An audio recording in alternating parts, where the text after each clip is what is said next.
Vinay, thanks. Meantime, a lot of people are growing very concerned about the big, beautiful bill, which proposes cuts to vital programs such as SNAP and Medicaid. Republicans say this bill is needed to reduce fraud, waste, and abuse. But those who rely on these programs say they are greatly needed. Here to share more about the bill's potential impact on families here in San Diego is Nancy Sasaki with United Way. Good to see you, Nancy. Thanks for coming by. Good to see you. Thanks for having me. Tell me what some of your thoughts are on the bill. What are some of the concerns, especially when it comes to SNAP benefits and Medicaid and also these child taxes, tax relief? Absolutely. You know, it's kind of a wait and see right now, because now that we have the Senate bill, we know a little bit more about what's going to be in there. Now it's going to go to the House. I don't know how many changes they can or will make. Yeah. But, you know, the real thing that we're most concerned about, as you mentioned, SNAP, that's basic food for children especially. There are about 129,000 children in our community that rely on SNAP benefits. How many of those will be impacted by this new bill, I don't know.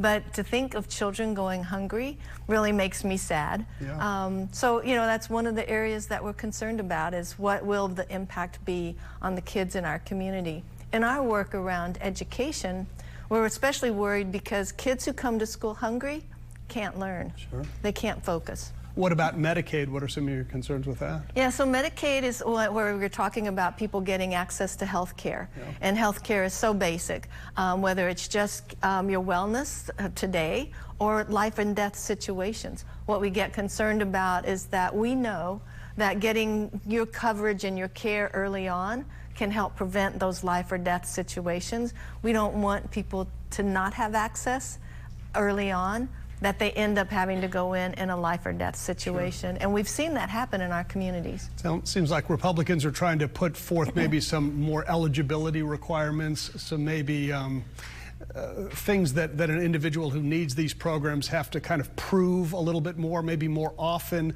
I know there's a work requirement or a volunteering requirement that would mean that if you are able to work at least 80 hours per month, you would need to do that for Medicaid. I wonder if there's a balance between making sure that people who really need this get it and people who maybe don't really need it, you know, don't get it. You know, I think that that's a real pendulum swing. Like sometimes we go too far this way and sometimes we go too far that way. But I think that ultimately my concern and our concern in the community is about those people who are legitimately eligible and need that care or need those services will potentially be hindered by those hoops that they need to jump through. Sure. Or that they will figure that it's not worth it. They're just going to get sick, or they're going to go hungry and try to figure out something else. And that's who we really most are concerned about, that those who really need it, want it, and have access to it can get it. Yeah, sometimes just even though you might be entitled to something, there's so many hoops to go through,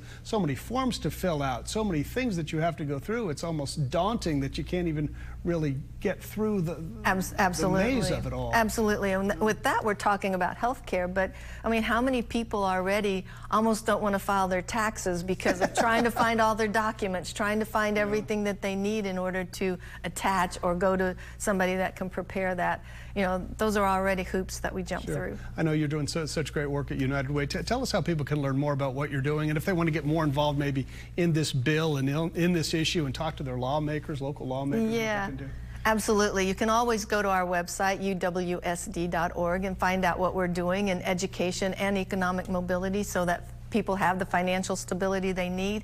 But also, like, dig into this, learn more about this bill, and contact your lawmakers, your elected officials, and let them know how you feel. Of course, we've got people who are in the party line that they are always representing, so you might not change their minds, but they still want to hear from you. Well, so and maybe they figure out some amendments that they can do to the bill so people feel more comfortable with it. Absolutely. Nancy Sasaki, good to see you, Nancy. Thanks for coming by. Good to see you too. Thank you so much. Happy 4th of July. If I don't see you. Happy 4th of July. Okay. So